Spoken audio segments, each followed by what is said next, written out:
तो स्टार्ट करते हैं एग्रीगेट डिमांड। एग्रीगेट डिमांड का इसको हम शॉर्ट में बोलते हैं एडी।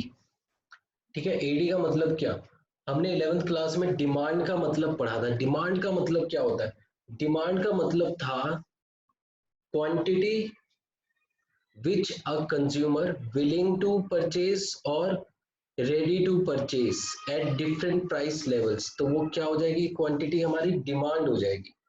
ठीक है, हमने क्या पढ़ा था, quantity demanded at different price level. तो हमने जो क्वांटिटी डिमांड करेंगे अलग अलग प्राइस लेवल पे, जिसको हम खरीदने के लिए भी तैयार हैं और खरीदने के लिए रेडी भी हैं, खरीदना चाहते भी हैं, तो वो क्वांटिटी हो जाती थी हमारी डिमांड। अब एग्रीगेट डिमांड क्या होता है, बहुत ध्यान से देखना। मान लेते हैं कि हम यहां मैं लिख रहा हूं प्राइस और यहां लिख रहा हूं मैं क्वांटिटी। तो प्राइस अगर 5 रुपए है तो क्वांटिटी मान लेते हैं कि हम 6 परचेज कर रहे हैं। ठीक है, अगर प्राइस 6 रुपए हो जाता है तो हम क्वांटिटी कम कर देते हैं, मान लेते हैं 4 रुपए। ठीक है, डिमांड का यही एक लॉ होता है कि अगर ज्यादा प्राइस होगा तो डिमांड कम हो जाएगी और कम प्राइस होगा तो डिमांड ज्यादा हो जाती है। ठीक है, अब अगर मैं इस लेवल की बात करूं, इस लेवल पे 6 यूनिट्स परचेज करने के लिए मुझे एक यूनिट के लिए 5 रुपए पे करने हैं, तो टोटल मेरा खर्चा क्या हो जाएगा, टोटल खर्चा हो जाएगा 30 रुपए। इसी तरह इस लेवल पे 24 रुपए खर्च करने पड़ेंगे मुझे। ठीक है, तो बेटा ये जो रुपीस हमने निकाला है खर्चा, इसको हम बोलते हैं एग्रीगेट डिमांड। ठीक है, डिमांड हमारी क्वांटिटी में कैलकुलेट हम करते हैं, जैसे 6 थी यहाँ पे और 4 थी, लेकिन एग्रीगेट डिमांड को हम एक्सपेंडिचर की फॉर्म में कैलकुलेट करते हैं कि 30 रुपए हम खर्च करने को तैयार हैं अपनी डिमांड पे और यहाँ पर हम 24 रुपए खर्च करने को तैयार हैं। तो इस 30 और 24 रुपए ये क्या हो गई, हमारी एग्रीगेट डिमांड हो गई। ठीक है, समझ में आया। तो इसके लिए हम क्या लिखेंगे, AD it refers to the total value of final goods and services,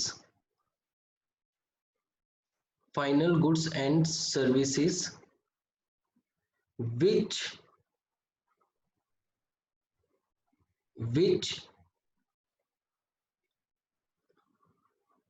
all the sectors are planning to buy at given level of income। ठीक है, तो इसका हमने क्या डेफिनेशन लिखा, it refers to the total value. तो जैसे यहाँ पर 30 रुपए टोटल वैल्यू हो गई थी हमारी 6 यूनिट्स की और यहाँ पर 24 रुपए थी 4 यूनिट्स की। तो total value of final goods and services which all the sectors are planning to buy at given level of income. ठीक है, तो अपनी गिवन लेवल ऑफ इनकम में जो हम जितनी वैल्यू के गुड्स खरीदने को तैयार है, यानी जितना खर्चा करने को तैयार है, उसको हम बोलते हैं एग्रीगेट डिमांड। इसकी हम एक डेफिनेशन और लिख सकते हैं, it is the total planned expenditure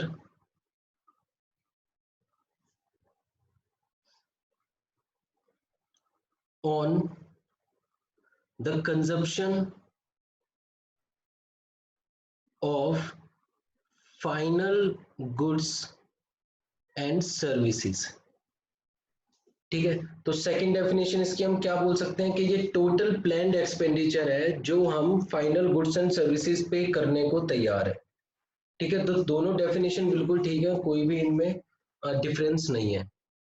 ठीक है, तो इसका मतलब इसमें हमें ध्यान रखने वाली क्या चीज है, सबसे पहले तो एग्रीगेट डिमांड हमारे रुपीस में निकलती है। 11th में जो हमने डिमांड निकाली थी बेटा, वो क्वांटिटी में निकली थी, यूनिट्स में निकली थी, लेकिन हमारी एग्रीगेट डिमांड हमेशा रुपीस में निकलेगी। क्यों, क्योंकि ये प्लान्ड एक्सपेंडिचर होता है जो हम गुड्स और सर्विसेज पे खर्च करने को तैयार हैं। ठीक है, तो ये प्लान्ड एक्सपेंडिचर है। एक चीज इसमें और ध्यान देने वाली है, ये एक प्लान्ड एक्सपेंडिचर है। प्लान का मतलब हमने सिर्फ प्लानिंग की है, अभी हमने ये एक्सपेंडिचर किया नहीं है। ठीक है, हमने सिर्फ प्लान किया है। ठीक है, तो क्लियर है, ये थी हमारी एग्रीगेट डिमांड का मतलब। ठीक है, ये समझ में आया, इसमें कोई डाउट? No sir. ठीक है, कोई डाउट नहीं है किसी को भी? चलो आगे चलते हैं। अब हम देखते हैं कि जो खर्चे हैं ये कितने तरह के हो सकते हैं। ठीक है, यानी हम किन किन के खर्चे इसमें इंक्लूड कर सकते हैं, कौन कौन इस खर्चे को कर सकता है। जैसे यहाँ पे हमने बोला ना ऑल सेक्टर्स, यहाँ पे ऑल द सेक्टर्स, तो ये कौन कौन से सेक्टर खर्चा कर सकते हैं इसके बारे में बात करते हैं, यानी कंपोनेंट्स की हम बात करेंगे। कंपोनेंट्स यानी किस किस को मिलाकर हमारी एग्रीगेट डिमांड या फिर हमारा टोटल एक्सपेंडिचर हमने कैलकुलेट किया है। तो सबसे पहले हम बोलेंगे private consumption expenditure.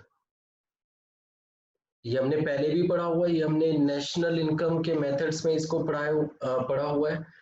Private consumption expenditure यानी प्राइवेट सेक्टर जो अपनी कंजप्शन पे खर्चा करेगा वो भी हमारा एग्रीगेट डिमांड में इंक्लूड हो जाएगा। ठीक है, सेकंड हम क्या लेंगे, सेकंड हम लेंगे अगर हम इन्वेस्टमेंट एक्सपेंडिचर कर रहे हैं तो। ठीक है, इन्वेस्टमेंट एक्सपेंडिचर। और थर्ड हम लेंगे गवर्नमेंट एक्सपेंडिचर। भाई गवर्नमेंट भी तो खर्चा करेगी ना, तो गवर्नमेंट जो खर्चा कर रही है उसको भी हम एग्रीगेट डिमांड में लेंगे। ठीक है, ये किस चीज पे खर्चे की बात कर रहे हैं, फाइनल गुड्स एंड सर्विसेज पे के खर्चे की बात कर रहे हैं। इसमें इंटरमीडिएट गुड्स पे होने वाला एक्सपेंडिचर इसमें इंक्लूड नहीं होगा। ठीक है, आगे चलते हैं। फोर्थ इसका कंपोनेंट होगा हमारा नेट एक्सपोर्ट। नेट एक्सपोर्ट यानी एक्सपोर्ट माइनस इंपोर्ट। ठीक है, तो एक तरह से देखा जाए तो ये हमारा एक्सपेंडिचर मेथड के जो कंपोनेंट्स थे, प्राइवेट हो गया, गवर्नमेंट एक्सपेंडिचर हो गया, इन्वेस्टमेंट एक्सपेंडिचर जिसको हमने ग्रॉस कैपिटल फॉर्मेशन बोला था वो हमारा इन्वेस्टमेंट एक्सपेंडिचर था, और नेट एक्सपोर्ट, इन चारों को हमने ऐड किया तो हमारा क्या आ जाएगा, हमारी एग्रीगेट डिमांड आ जाएगी। ठीक है, एग्रीगेट डिमांड आ जाएगी। अगर हमने देखा तो इसके अंदर हमारे कितने सेक्टर्स हैं, तो बेटा इसके अंदर मिलाकर हमारे टोटल 2 सेक्टर्स हैं, प्राइवेट और गवर्नमेंट। ठीक है, 2 सेक्टर्स हैं, इन्वेस्टमेंट एक्सपेंडिचर भी या तो प्राइवेट सेक्टर करेगा या गवर्नमेंट सेक्टर करेगा, और नेट एक्सपोर्ट भी या प्राइवेट सेक्टर करेगा या तो गवर्नमेंट सेक्टर करेगा। ठीक है, यहाँ तक क्लियर है। ये चारों कंपोनेंट्स हैं हमारी एग्रीगेट डिमांड के, यानी एग्रीगेट डिमांड के अंदर ये सारे एक्सपेंडिचर इंक्लूड हम करते हैं। ठीक है, चलो अब बात करते हैं इसके फॉर्मूले की। तो सिंपल है, एग्रीगेट डिमांड हमारा क्या होगा, एग्रीगेट डिमांड हमारा होगा consumption expenditure plus investment expenditure. ठीक है, इन दोनों को हम प्लस कर देंगे तो हमारा एग्रीगेट डिमांड आ जाएगा। कंजप्शन एक्सपेंडिचर चाहे वो प्राइवेट सेक्टर का है गवर्नमेंट सेक्टर का है, और इन्वेस्टमेंट एक्सपेंडिचर चाहे वो प्राइवेट सेक्टर का है या गवर्नमेंट सेक्टर का है, तो हमने इन दोनों को ऐड कर दिया तो क्या आ जाएगी, हमारी एग्रीगेट डिमांड निकल कर आ जाएगी। ठीक है, तो ये है हमारा क्या, एग्रीगेट डिमांड का फॉर्मूला। समझ में आया, कुछ पूछना है इसमें?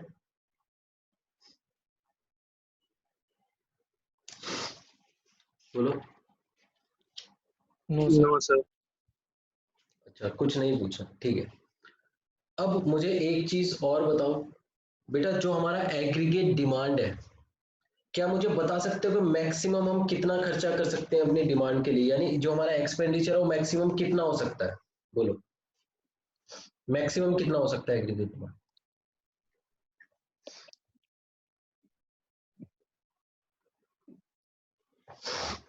बोलो।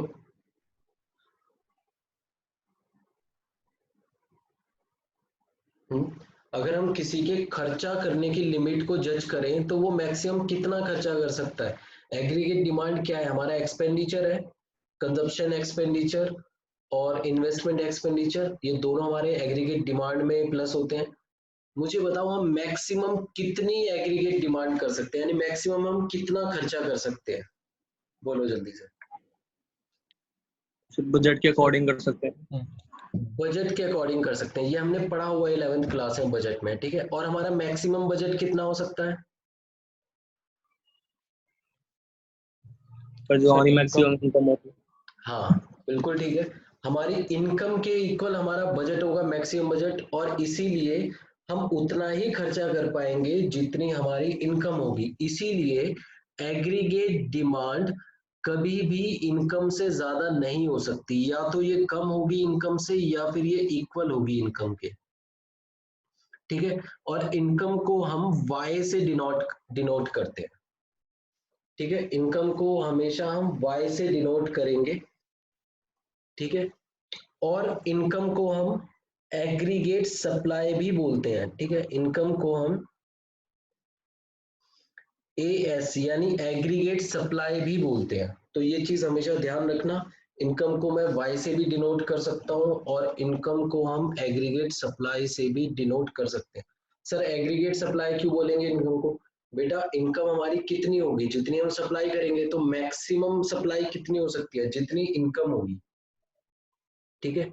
जब हमने सप्लाई पढ़ा था तो भी उसमें हमने क्वांटिटी के बारे में पढ़ा था, तो जैसे एडी हमारी रुपीज में होती है, इसीलिए सप्लाई भी हमारी रुपीज में ही होगी, ठीक है। खर्चा क्या था, एडी का मतलब क्या था कि total expenditure, planned expenditure on the consumption of final goods and services. तो एएस क्या होगी, टोटल इनकम। बेटा जितनी इनकम होगी हम मैक्सिमम उतना ही तो सप्लाई कर सकते हैं, उतना ही इनकम हमारी होगी, ठीक है। तो एग्रीगेट सप्लाई का मतलब इनकम और वाई का मतलब भी इनकम, ठीक है। और हम मैक्सिमम एग्रीगेट डिमांड कितनी कर सकते हैं, जितनी हमारी इनकम होगी। चलो अब हम बात करते हैं एग्रीगेट डिमांड के ग्राफ की। अगर हम इसको ग्राफ पे शो करेंगे तो किस तरह से शो करेंगे? बिल्कुल सिंपल है, सप्लाई का ग्राफ याद करो, डिमांड का ग्राफ याद करो, ये दोनों ग्राफ्स हमें याद होने चाहिए, ठीक है। ये एक्स एक्सिस और ये वाई एक्सिस, यहाँ पर जीरो।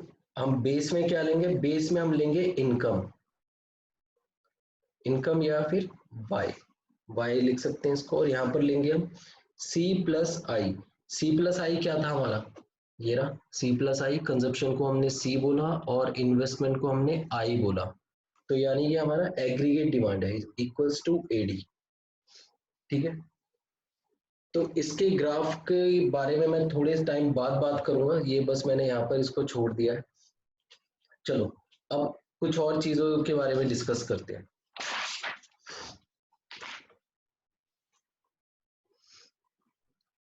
एडी का मतलब क्या था हमारा, एडी का मतलब था सी प्लस आई, यानी consumption expenditure plus investment expenditure. तो अब मैं पहले कंजप्शन एक्सपेंडिचर की बात कर रहा हूं, मैं बात कर रहा हूं कंजप्शन एक्सपेंडिचर के बारे में, ठीक है। तो कंजप्शन एक्सपेंडिचर किस चीज के ऊपर डिपेंड करेगा बेटा, ये हमारी इनकम के ऊपर डिपेंड करेगा।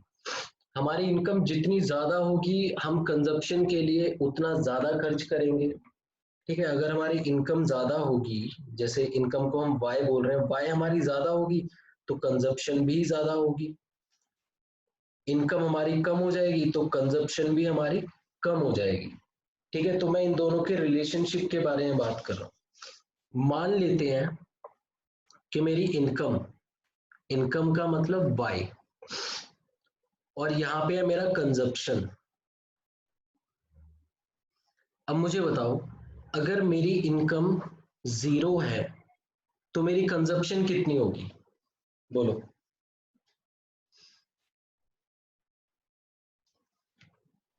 आंसर करो जल्दी से। सर जीरो ही होगी। भानु? Sir zero. मुझे एक बात बताओ भानु और संस्कार, बेटा अभी तुम्हारी इनकम कितनी है, तुम्हारी इनकम जीरो है, तो इसका मतलब क्या तुम कंजप्शन एक्सपेंडिचर नहीं कर रहे हो? कर रहे हैं सर। कर रहे हैं, है ना, क्योंकि हमें जीने के लिए कुछ ना कुछ तो कंज्यूम करना ही पड़ेगा, ठीक है। जैसे हम बात करते हैं बेगर्स की, तो बेगर्स की इनकम 0 होती है, तो क्या वो कंजप्शन जीने के लिए खर्चा नहीं करते? करते हैं बेटा। उनको या तो कोई ना कोई दान में दे देता है या फिर कोई भी कहीं से भी वो पैसे अरेंज कर लेते हैं मांग कर। तो इसलिए हमारा कंजप्शन एक्सपेंडिचर कभी भी 0 नहीं होगा, चाहे हमारी इनकम 0 हो जाए। तो मान लेते हैं हमारा कंजप्शन एक्सपेंडिचर 2 है, ठीक है। 2 क्यों है? क्योंकि जीने के लिए हमें कुछ ना कुछ तो कंज्यूम करना ही पड़ेगा, ठीक है।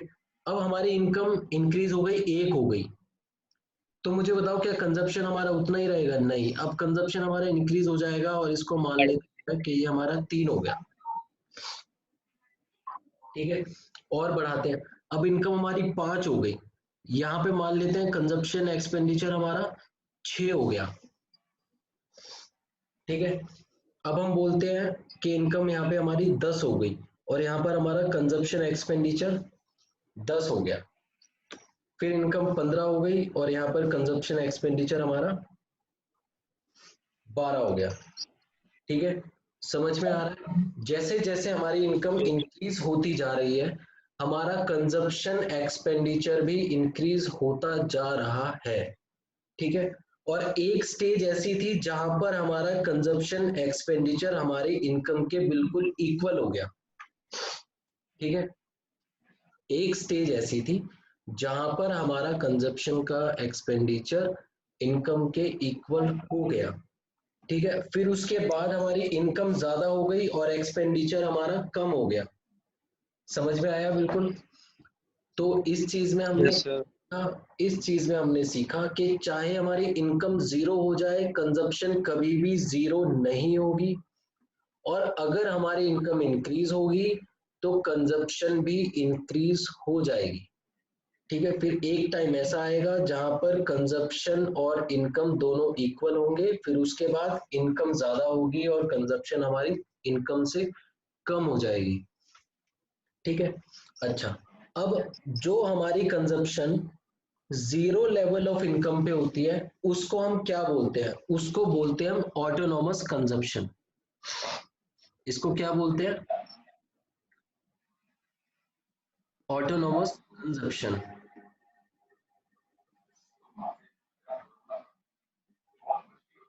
बेटा जरा, ठीक है। तो जहां पर हमारी इनकम 0 है और कंजप्शन 2 है, तो ये जो at the level of 0 income जितनी हमारी कंजप्शन है 2, यहाँ पर इसको हम क्या कहेंगे? इसको हम कहेंगे ऑटोनॉमस कंजप्शन। क्लियर है?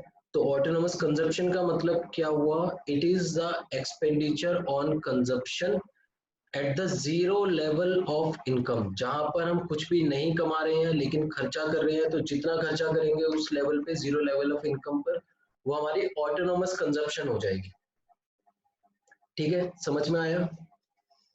आगे चलते हैं और देखते हैं।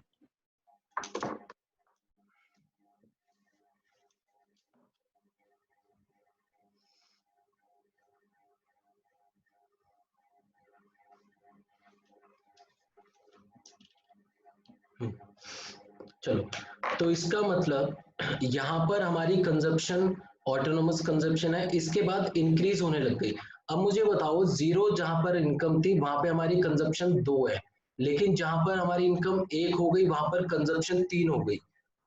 तो मुझे ये बताओ कि ये कंजप्शन इंक्रीज क्यों हुई है? बोलो। क्योंकि सर हमारी इनकम बढ़ गई। क्योंकि हमारी इनकम बढ़ गई है। तो मुझे बताओ, इनकम बढ़ने की वजह से इस लेवल पर 0 से जब 1 इनकम हुई, तो इस लेवल पे आने की वजह से इनकम को कितनी कंजप्शन इंक्रीज हुई है? बोलो। सर हम्म, 1 हो गया सर। 1। 1 से हमारी कंजप्शन इंक्रीज हुई है, ठीक है। फिर अब नेक्स्ट लेवल की बात करते हैं। नेक्स्ट लेवल पे हमने क्या देखा? हमने देखा कि हमारी इनकम 1 से 5 हो गई और यहाँ पर कंजप्शन 3 से 6 हो गई, ठीक है। तो मुझे बताओ, यहाँ पर जो हमारी इनकम इंक्रीज हुई है उसकी वजह से कितनी कंजप्शन बढ़ी है?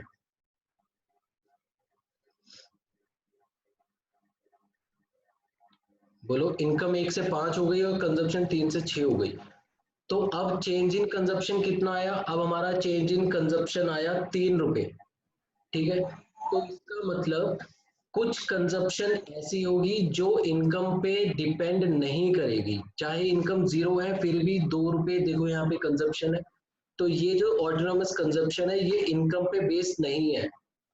लेकिन इस 2 रुपए के अलावा जितनी भी कंजप्शन है वो सब किस पे डिपेंड करेगी, वो हमारी इनकम पे डिपेंड करेगी। इसका मतलब कंजप्शन हमारी 2 टाइप की होगी, एक कंजप्शन जो इनकम पे डिपेंड नहीं करेगी और दूसरी कंजप्शन जो इनकम पे डिपेंड करेगी। ठीक है, तो हम पहले बात करेंगे उस कंजप्शन की जो इनकम पे डिपेंड नहीं करेगी, उसको हमने क्या बोला, ऑटोनोमस कंजप्शन बोला। ठीक है, तो कंजप्शन हमारी 2 टाइप की है, कंजप्शन हमारी 2 टाइप की है। सबसे पहले है ऑटोनोमस कंजप्शन,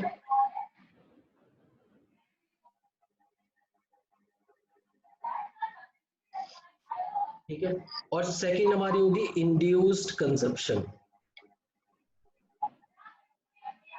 ठीक है, फर्स्ट है हमारी ऑटोनोमस कंजप्शन और सेकंड है हमारी इंड्यूस्ड कंजप्शन। ऑटोनोमस कंजप्शन वो कंजप्शन जो इनकम पर डिपेंड नहीं करेगी, यानी हमारी इनकम 0 है तो भी हमारी कंजप्शन होगी। लेकिन इंड्यूस्ड कंजप्शन है part of consumption which based on the level of income. ठीक है, तो चलो इसके बारे में लिख लेते हैं। ऑटोनोमस कंजप्शन क्या होगी, ऑटोनोमस कंजप्शन का मतलब होगा पार्ट ऑफ कंजप्शन, ये क्या होगा, part of consumption which do not depend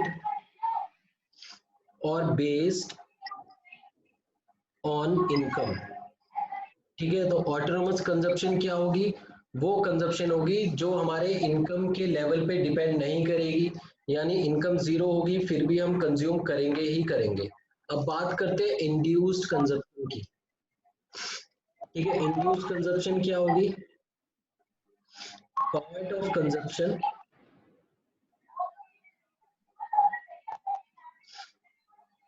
which part of consumption which based on the level of income। ठीक है, तो कंजप्शन हमारी 2 तरह की होंगी, कंजप्शन एक्सपेंडिचर 2 तरह का होगा, सबसे पहला ऑटोनोमस और दूसरा इंड्यूस्ड। ऑटोनोमस वो कंजप्शन जो इनकम पे बेस्ड नहीं होगी, इंड्यूस्ड वो कंजप्शन जो हमारी इनकम की वजह से हो रही है। ठीक है, तो ये दोनों टाइप ऑफ कंजप्शन क्लियर है सबको। Yes sir. Yes sir. ठीक है, तो अभी इलेक्ट्रिसिटी इशू है इसीलिए हम